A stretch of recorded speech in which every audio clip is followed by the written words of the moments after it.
Muito boa noite. Boa noite a todas. Eu queria começar por agradecer o convite que me foi feito para estar aqui esta noite,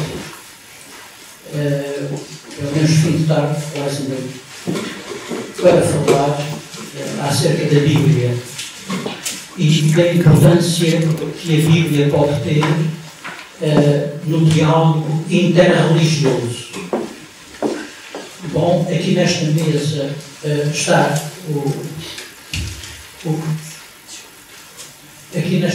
o Padre Carreira das Neves, estou eu, e há alguma coisa que eu gostava já de elucidar desde o princípio, é que nós estamos aqui duas religiões.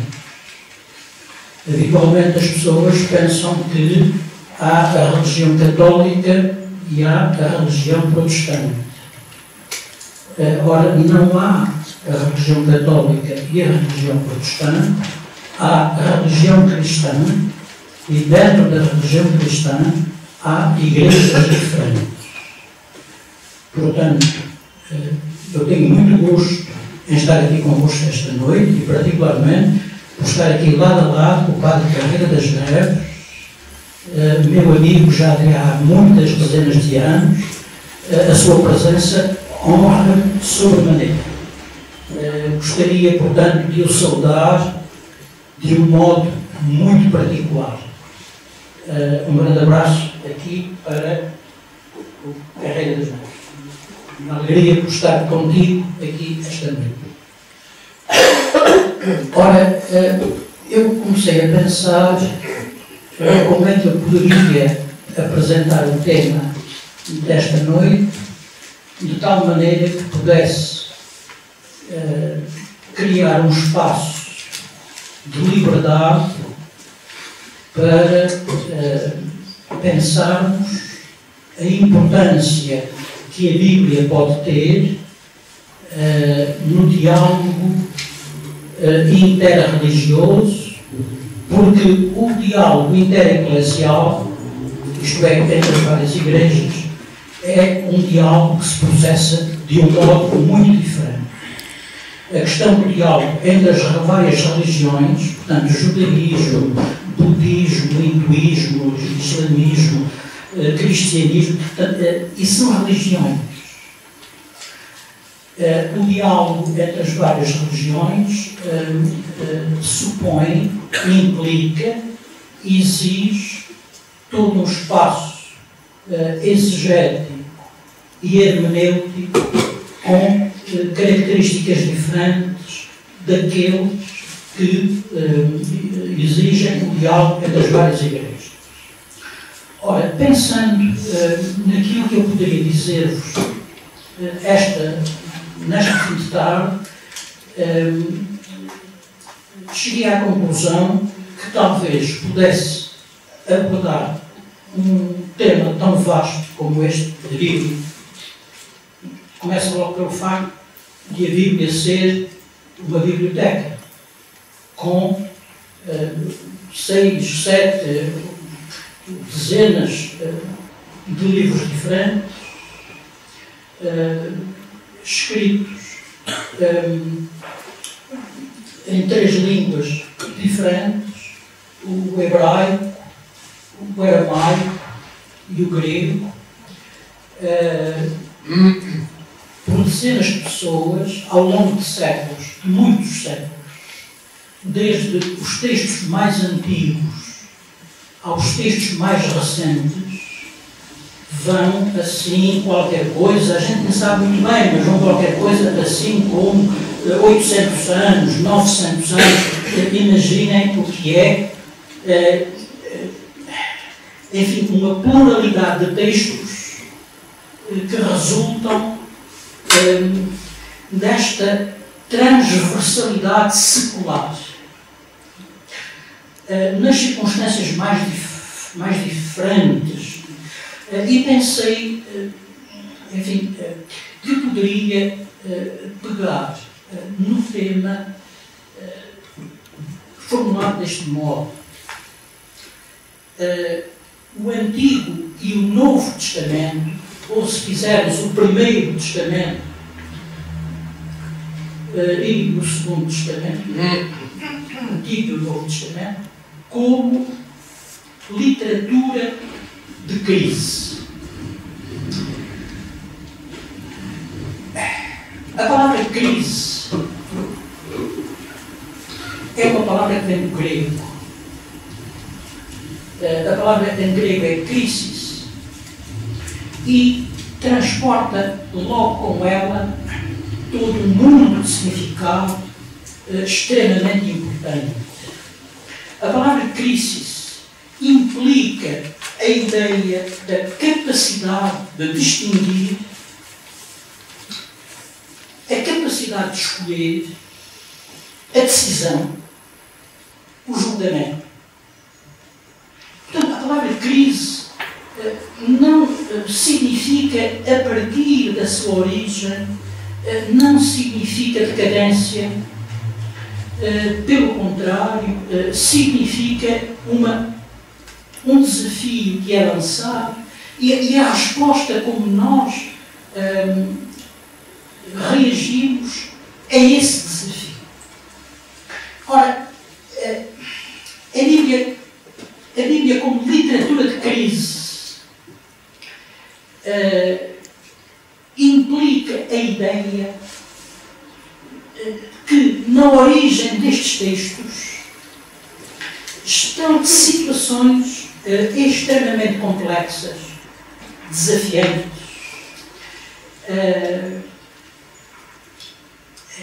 começando logo, por exemplo, no que diz respeito ao Antigo Testamento, começando pela monarquia, a instituição da monarquia em Israel, e tudo o que está ligado a esse acontecimento. Depois, passando para o exílio da Babilónia, esse exílio que foi de uma importância fundamental para a constituição daquilo que nós chamamos de Israel. Depois, a crise dos Macabeus. Depois, no segundo tempo, todo aquele período do segundo e a destruição do Templo de Jerusalém, no ano 70. O ano 70 é um ano extremamente importante e dramático por tudo aquilo que implica, tanto para o judaísmo como para o cristianismo.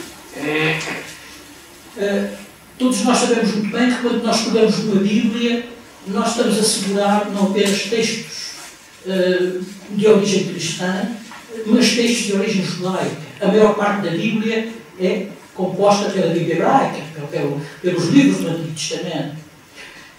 Ora,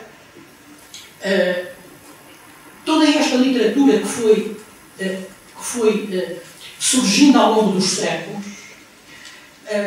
todos esses livros que foram tomando forma, que foram sendo pensados como vida, a partir da vida e dos desafios, não são textos que tenham caído do céu, são textos que brotam de situações conflituais, de grandes desafios culturais, de grandes desafios religiosos, de grandes desafios políticos, de grandes desafios sociais, de grandes desafios culturais.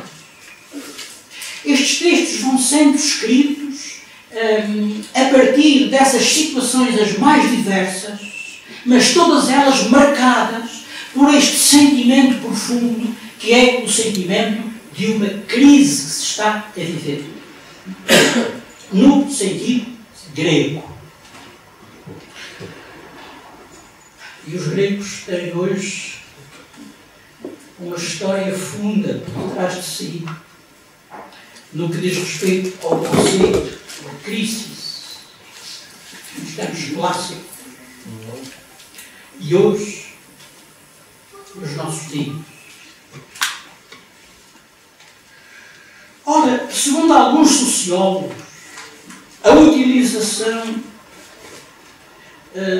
desta palavra crise evidencia 3 atitudes fundamentais. Uma atitude que nós podíamos considerar, que nós poderíamos chamar a atitude escatológica.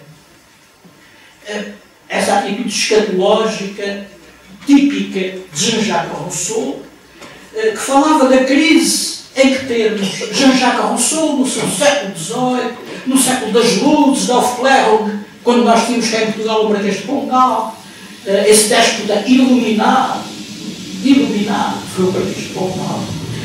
Jean-Jacques Rousseau, que falava da crise como de um momento da história quando se opera a vitória sobre o despotismo. Uma vitória sobre o despotismo.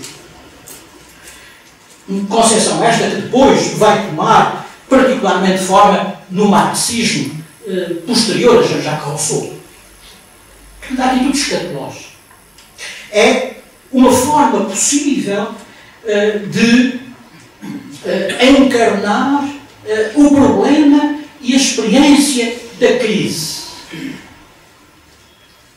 Mas não há apenas uma atitude escatológica quando se trata da crise. Há também uma outra atitude a que nós poderíamos chamar a atitude nostálgica. E essa atitude nostálgica deplora a orientação seguida pela sociedade e apela a uma pureza que seria a pureza original. Estou convicto que essa pureza original nunca existiu. Quando se fala das origens, pensa-se, romantiza-se frequentemente a ideia de origem. Ora, as origens são por natureza conflituais. As origens são por natureza marcadas por conflitos da mais variada ordem. A atitude nostálgica, deplorando da orientação seguida pela sociedade e apelando, aquela que apela a uma pureza original que visa estabelecer uma certa ordem.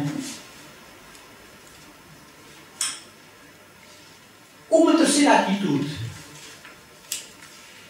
marcante da crise é a que nós poderíamos chamar a atitude histórica e científica, que discerne na crise um dado da história dos homens e deseja uma análise, digamos assim, da situação. Ora, os estudos da Bíblia que se têm feito sobre a Bíblia e da Bíblia, são estudos que têm mostrado que os textos bíblicos, quer do Antigo Testamento, quer do Novo Testamento, que esta biblioteca que é a Bíblia, reparem, enquanto o Alcorão foi escrito em 30, 40 anos, que seria um pouco mais ou menos isso, a Bíblia, desde os textos mais antigos até os textos mais recentes, como eu já disse, implica o decorrer de 800, 900 anos, não sabemos muito bem. E depois, escrita em 3 línguas diferentes. Não há uma língua sagrada.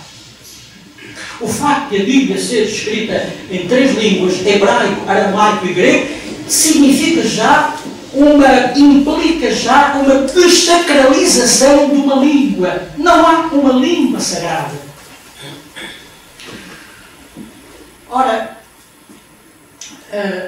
os estudos sobre a Bíblia que têm sido feitos têm mostrado que a Bíblia é atravessada de uma ponta à outra por estas 3 atitudes diante da crise.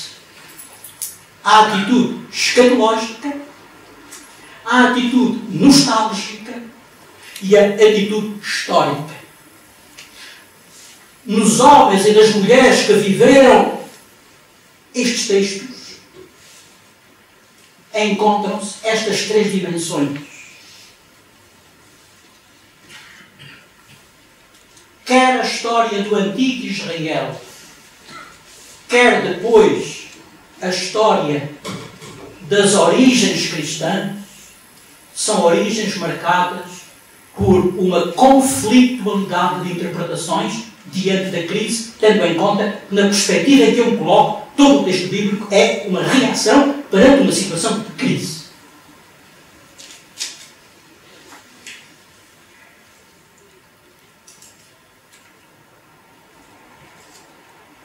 Tomemos como exemplo o exílio da Babilónia, que implica que os 3 pilares da identidade do povo de Israel, o país, o rei e o templo, 3 pilares sobre os quais se alicerçava Israel, esses 3 pilares são erradicados. Esta crise forçará Israel a encontrar uma nova identidade. Porque em situações de crise é o problema da identidade que vem à superfície. Quer nós queiramos, quer não. Quer na perspectiva escatológica, quer na perspectiva nostálgica, quer na perspectiva histórica, inerente a todas essas perspectivas, há o problema da identidade. Quem somos nós?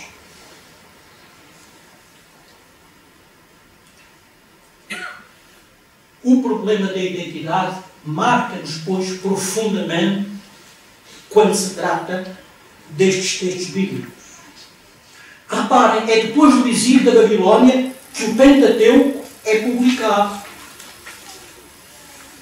O Pentateuco são os 5 primeiros livros da Bíblia. Ora bem, no discurso produzido em torno dessa crise, podem destacar-se as 3 atitudes gerais face à crise. As 3 atitudes.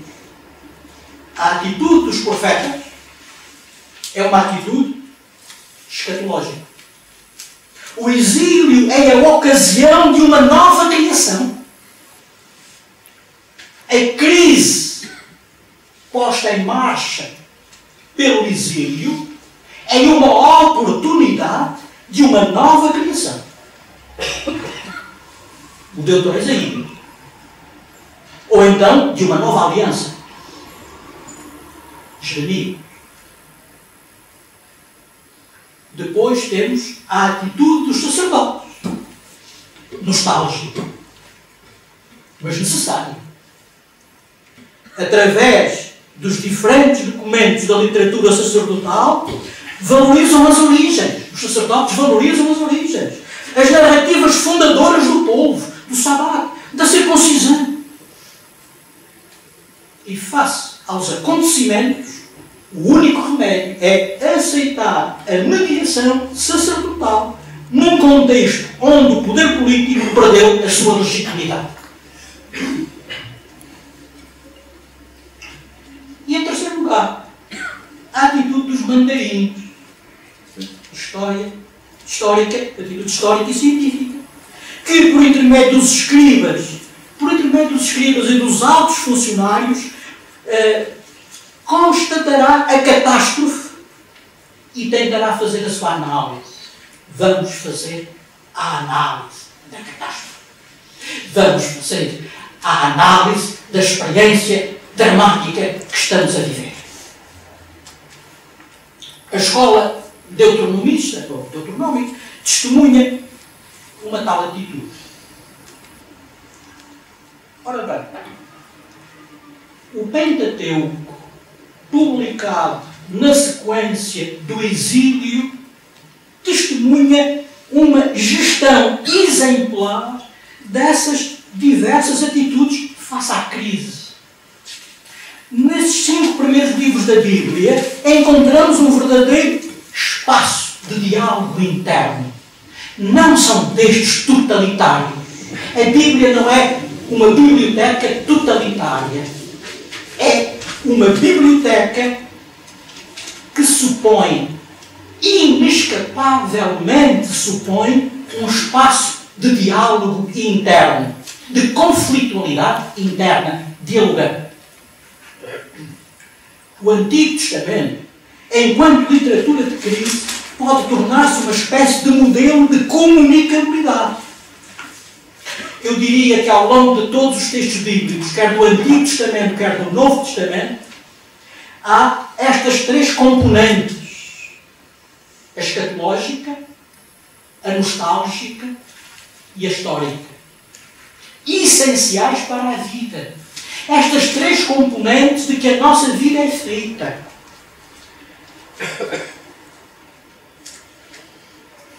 A questão da identidade inerente a tudo isso. Uma melhor compreensão do presente. Uma abertura para o futuro. Se passarmos para o cristianismo, poderíamos dizer que o cristianismo logo nas suas origens vive a sua crise. Olha, sabem qual foi a primeira crise que o cristianismo viveu? A primeira crise que o cristianismo viveu foi a morte prematura de Jesus. Uma morte prematura. Não desejada. Como interpretar uma morte? Se interpretar uma vida oferece uma complexidade tão grande, como interpretar uma morte? E a partir daí vão-se dar várias interpretações a essa morte. Uma outra crise que o cristianismo vive logo nas suas origens é a crise da Igreja de Jerusalém. Nem podemos imaginar, meus amigos e minhas amigas, nem podemos imaginar sequer a crise enorme que o cristianismo viveu na década de 60. Entre o ano 60 e o ano 70, há uma crise. O Tiago, o chefe da igreja, o presidente da Igreja de Jerusalém, é morto. Paulo desaparece da cena.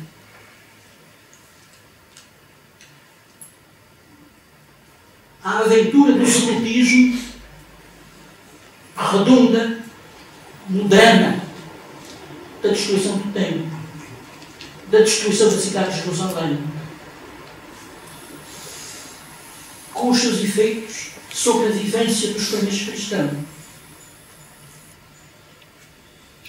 A literatura do Novo Testamento, Evangelhos e Epístola, são à sua maneira, porque não são escritos caídos miraculosamente de uma transcendência inexistente, são textos que testemunham à sua maneira este espaço da vivência de uma crise.